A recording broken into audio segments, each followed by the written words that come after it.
Tra gli ultimi spettacoli dal vivo che il teatro ha ospitato c'è stato il concerto di Alberto Napolitano che, accompagnato dalla Filarmonica Sestrese, ha tenuto il suo spettacolo, il cui ricavato è andato a sostegno dell'Anfas Tigullio Est. Vediamo com'è andata. Cosa significa cantare a Chiavari per una finalità così? Cantare a Chiavari è sempre molto emozionante perché sono chiavarese, ho fatto i primi 33 anni della mia vita a Chiavari, ora abito a Maissana, a Santa Maria di Maissana. Tornare giù è difficile, è molto difficile. Ho fatto dei teatri importanti, ultimamente con la Filarmonica abbiamo fatto il Carlo Felice ed ero emozionato. Stasera non nascondo di essere ancora più emozionato, un banco di prova importante. Non ci lasceremo mai, mai, e poi mai. Abbiamo avuto degli amici generosissimi, le famiglie si sono impegnate, si sono autofinanziate, autotassate,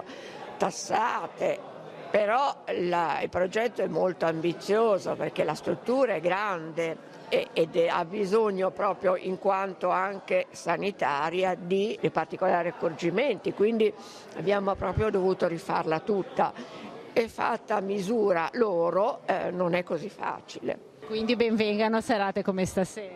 Benvengano anche per il nostro morale che spesso vacilla, in quanto è ovvio siamo solo mamme, no? E quindi non abbiamo la preparazione di un manager, quindi ogni cosa ci spaventa un po' di più. L'organizzazione della serata è nata su una necessità che ci è stata manifestata dalla signora Folgori dell'Anfas per cercare di reperire i fondi per completare il suo sforzo nella nuova sede qua di Chiavari.